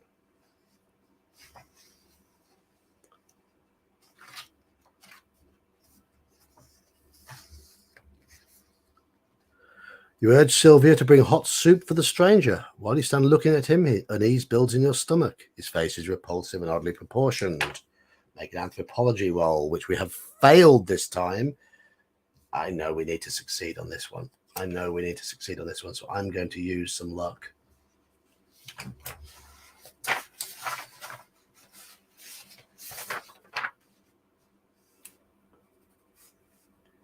So we drop to 79 luck now to pass that because we only failed by 3 points. Yes, we have 75% chance of passing anthropology. I rolled 78. 176. In a flash, you remember the legends of the Windwalker, those who go mad in the Northland and become possessed by cannibal demons of the wild. You shake your head. You must be going woods happy to consider such nonsense. At that moment, Sylvia returns from the campfire carrying a bowl of broth for the stranger. He glances into the steaming bowl with a look of disgust and pushes it away, spilling some of the hot stuff on your student's leg. The Windwalker is a creature of ice, you remember. It does not drink anything so hot as the broth. So, do we want to try and kill him immediately, or do we need more proof? So kill or wait. Kill or wait. Last time we went for kill here, we fought him, and it was the right thing to do. But you might want to choose a different route this time. It's up to you. It's up to chat. Kill or wait. Please warm yourself, old man.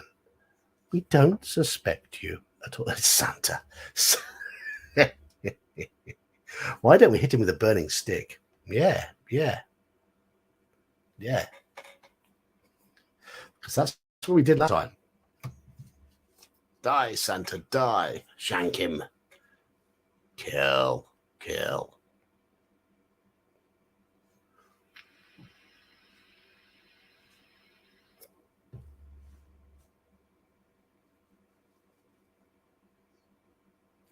I'm going to go for about another 15 to 20 minutes on this stream. Just going to let you know. Okay, so we're killing him. Yeah. Right. 177. The students will not understand your action, but you are the expedition leader, and so their survival is your responsibility. Roll a d6. Well, I rolled a 4 last time. I rolled a 4 this time. Result takes us to 106. You draw a stiff, burning brand from the campfire and then creep up behind the supposed monster. When he begins to turn his head, you strike. Opposed dexterity check. And we've had a good success there, and he has failed because he's only got 15 dex and we've got 70 odd. 140. The impaled creature gurgles and goes stiff. As you watch in amazement, his body shrinks and collapses in upon itself. Soon nothing is left but the bones, as though he had no real flesh to him. You, Norman, and Sylvia must begin the long retreat back to Fort MacDonald. Gain 1d6 sanity. I rolled 1 last time. I've rolled 1 again. Great. The dice are doing the same as they did last time. Go back to 54. 54. I know where 54 just tells us we're wandering through the woodland, and to go to 324, which is where we've been before. Right, we're back at that choice where we follow the river, scale the ridge, go into light woodland, or go deep into the forest. Thank you, Daniel.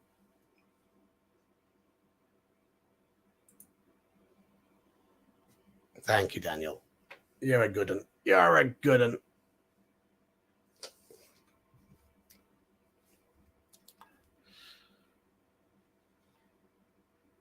I'm probably going to reactivate my subscription to StreamYard at the end of this month because the channel has made enough money to make it worthwhile. And that will mean we'll be able to do the simultaneous streaming again to various other channels, which means obviously gets a bit more attention for everybody. So Wednesday night and Friday night, if Mage and Elf want to do that stream to their channels again, we should be able to do that. And when Bear pops in as well, he'll be able to stream to his channel. So that's always good. Hello, Wayne. But I'll do it probably at the end of the month. Right, climb the ridge. That's the one thing we haven't done out of these. So yes.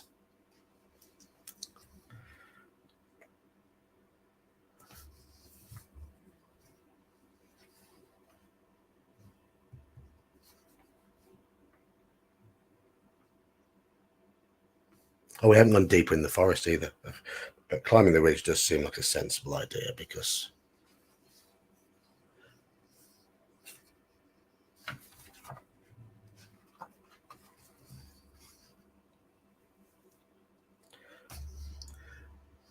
there is a tang of autumn in the air. This suggests it will be an early fall, which worries you, as it means early snow in the Northland. As you ponder this, a narrow but deep ravine cuts across your way. The rushing stream within seems too rapid to cross safely. Look, says Norman, pointing at a tree that has fallen across the ravine. We can use that for a bridge. Sylvia pokes it with her stick and shakes her head. It's rotten. It might not hold our weight, even one at a time. Norman seems petulant, but you support Sylvia. You make camp in the vicinity. As you open your eyes to the morning light, you hear a great cracking sound. It's immediately followed by Norman's baritone cry and Sylvia's running feet. Groggy, you race towards the sound and spot the students. Norman hangs over the edge of the ravine, prevented from falling by no more than Sylvia's arm. The idiot. Despite your warning, he tested the strength of the tree bridge, and it collapsed. Whether you can prevent tragedy depends on how long Sylvia can hold on.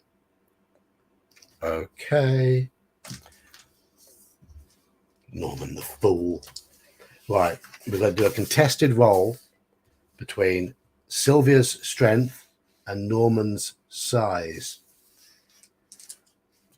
Sylvia has 50 strength. 91.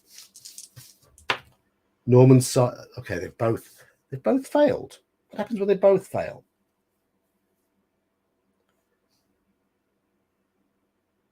I'm just going to roll again. I can't remember the mechanics if they both fail. I'm going to do it until one succeeds. Oh, Sylvia's failed again. And Norman's failed. They're rolling really high. They keep failing. Finally, we have a success, but it's Norman's size that succeeds. Yeah, bye Norman indeed. Should have lost a little bit of weight here, by looks of things. If Norman wins, go to 319. Too late. Sylvia slides over the edge. As you reach the brink, both the students are being battered by the turbulence. Right, we have an option. We have an option here.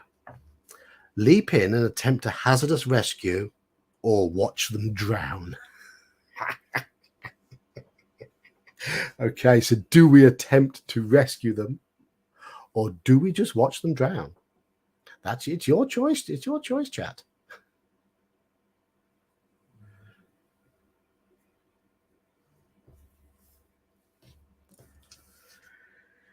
Oh dear, I am tired.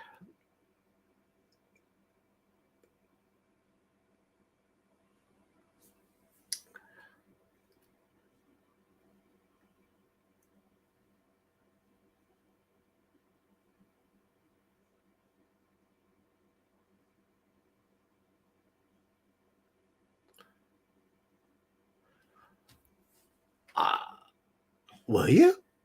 The straw piglet censored from rescue?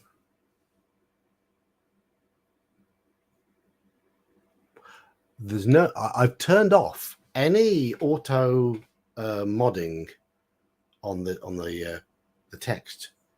So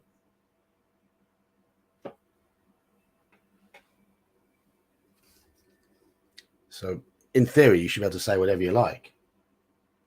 Should be able to.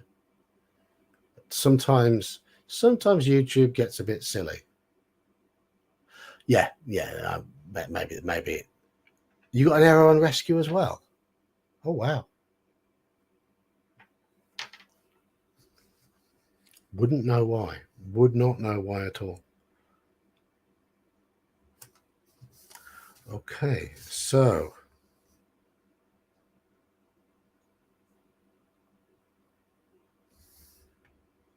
attempt a hazardous rescue.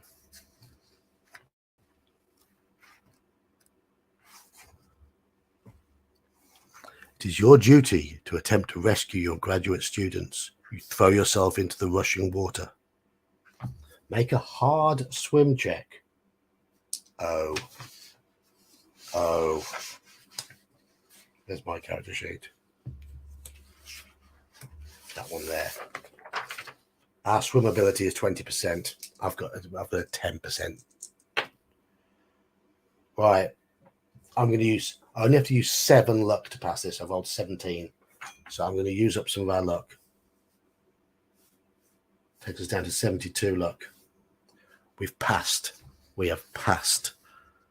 17 was a good roll. 251. Sylvia has already been swept out of reach. Swimming strongly, you manage to reach Norman. You grab him by the collar of his leather jacket and drag him to shore.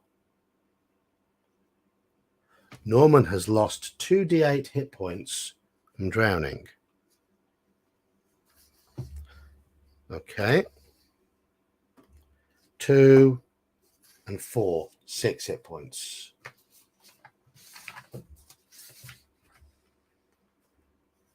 He's down to 8 from 14.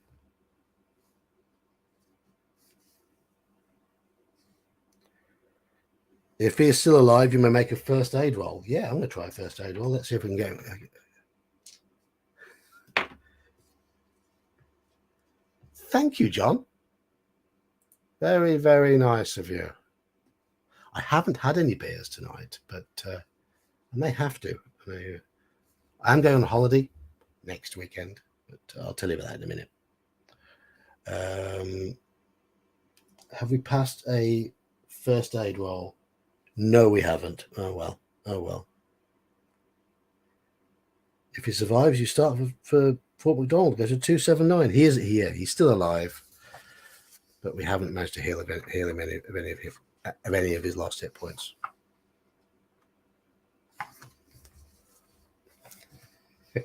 It's 11:30 here at the moment, and I've got to be at work in the morning, so I think I'm going to need to put off beer this week. But next week I'm going on holiday on the 22nd, which is the Saturday. I'm going to be away until the 29th, so I will be streaming next Friday, but not too late because we're going to be setting off in the morning. Then I'm going to be away for the whole of the following week, which means no games run by me in the Discord on the Saturday, but other people can run games if they want. No midweek stream on the Wednesday and no midweek stream on that Friday, and then I'll be driving back the next Saturday. So that's our holiday plan. 1 week away each year, camping in Cornwall. Lovely. Hopefully the weather picks up because it's been a bit poo here. Right. So the journey before you and Norman promises to be long and hard. If either of you require healing, you may restore 1 hit point each. Yeah. Norman can get a hit point back. Okay. So Norman's back up to 9 hit points. Right, here we have a choice. And bring plenty of rifles and axes to Cornwall. I'll be in trouble then. Right. Here's where we make the choice. Do we go as direct as possible? Do we stay parallel to the river? Do we search for existing trails? Do we explore rocky terrain, or do we try to camp first? So those are our options. Direct, river, search for trail, rocks, or camp. Make your choices. Me, the wife, 2 kids, and the dog. Say 2 kids, they're 16 and 19. So they're not really kids now. We're going to be eating Cornish pasties, walking the dog on the beach, and using the paddle boards in safe areas of the sea. Going to North Cornwall near Bude. Some good waves there, some proper waves.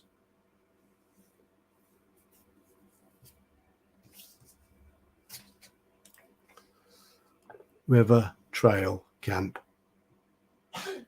Search for a trail, rocks, direct.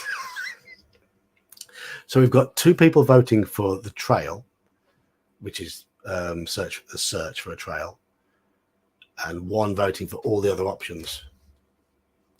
Yeah, what if a great old one comes out of the sea? Then it's the end of the holiday. It's the end of England. It's the end of Britain.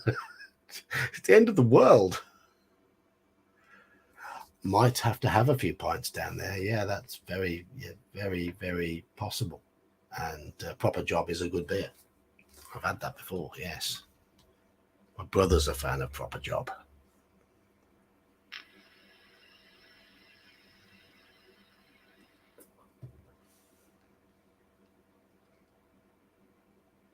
Padstow's lovely. Really nice around there. Right, we're on 2 for the rocks, 2 for searching for an existing trail, 1 for each of the other options. Any more votes?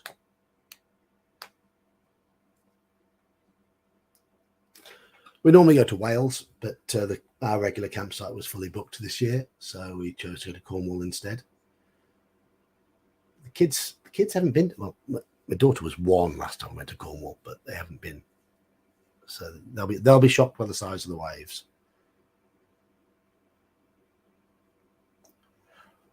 There we go, towards the rocks and more rocks. Okay, rocks and rocks.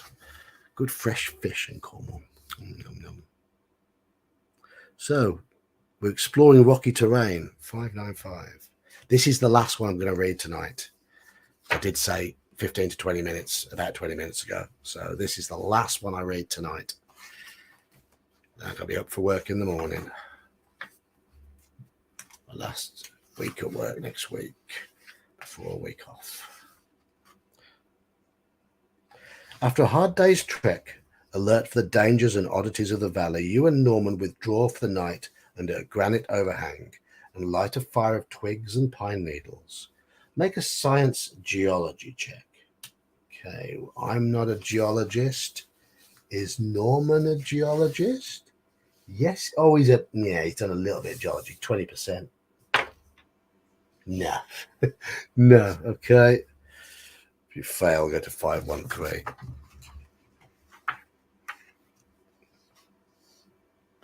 It's time to decide the course of your expedition. Fort MacDonald lies within your reach, and you may go there to end your experience in the North Hanina. If you still have an appetite for exploration, you may take a short side trip or even strike back out in the depths of the valley. So what do we do? Do we return to Fort MacDonald? Do we take a side trip? Or, it says we can return to the wilds if we still have at least 3 members in the party, which we don't. So Fort MacDonald, to go home basically, or take a side trip. Those are our choices. Miskatonic University. So, is that public or private?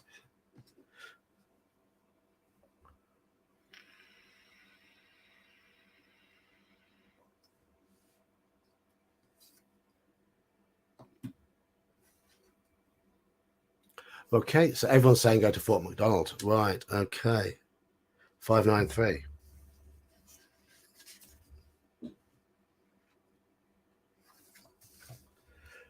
You pass the place of splitting water with no particular difficulty and reach the calmer waterways of the West Branch. The foraging is ample now, and you recover strength as you draw near to Fort MacDonald. 433.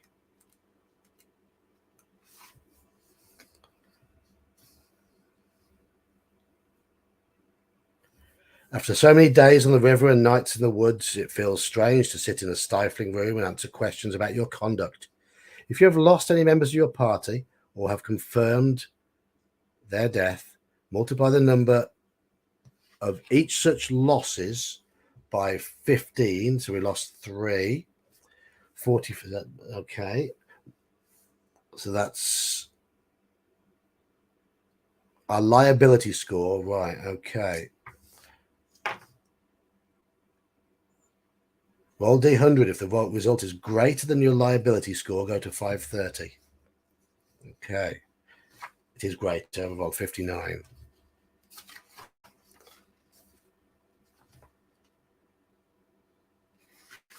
When your report of your party's misfortunes is allied authorities, they absolve you of any wrongdoing or neglect.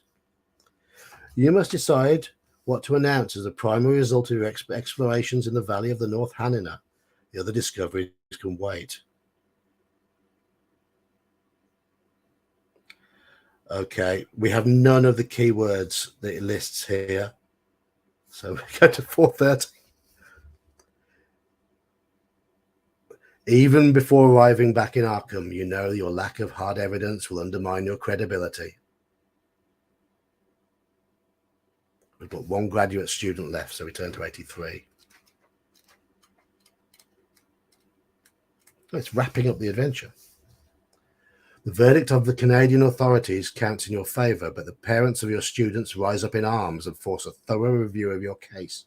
They impute that you are an incompetent crank willing to risk innocent lives to pursue off-the-wall theories. Your standing in the scientific community is imperiled.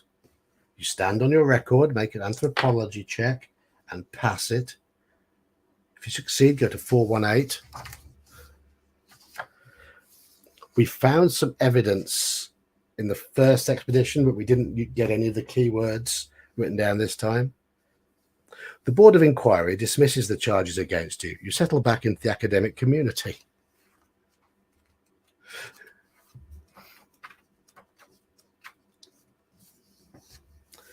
Although your expedition has failed to produce any hard evidence, your reputation is such that the Miskatonic University does not hold it against you. However, as the Great Depression sets in, you find it difficult to fund projects. The bizarre stories you have to tell of the North Hanina are greeted with enthusiasm by the sensationalist press, but skepticism by your colleagues. As things go, your career manages to survive your Hanina experience. The expedition is over. The end. Yes. In summary, we screwed it up, but we survived. It is as simple as that.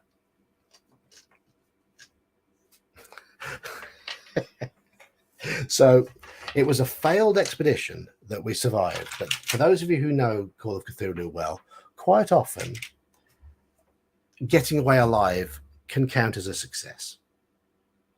But we didn't get any of the information we were looking for. So I'm going to try, if I stream next week, and I probably will, we'll try the other Call of Cthulhu one, Alone Against the Dark, see how that goes. And then when I get back from my holiday, we'll have another go at this one and see if we can actually find some of those keywords. And yeah, there we go.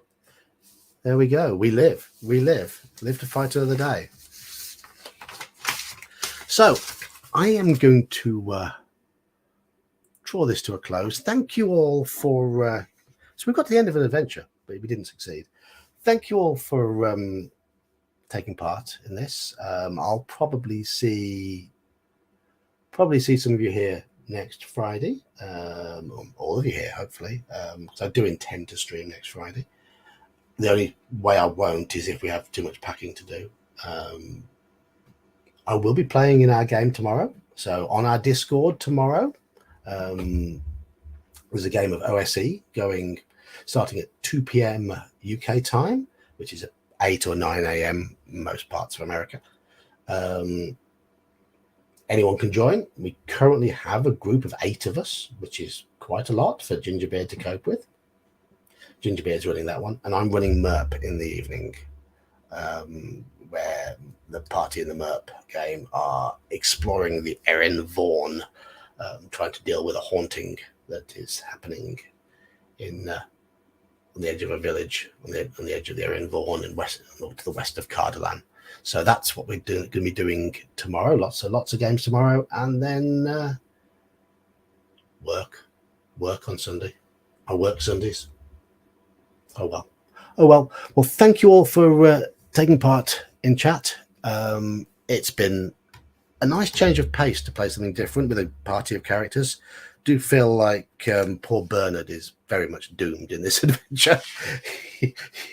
he just seems to go straight away no matter what. But yeah, thank you all for joining in. I'm going to close this stream now, and I'll see you again tomorrow if you're playing.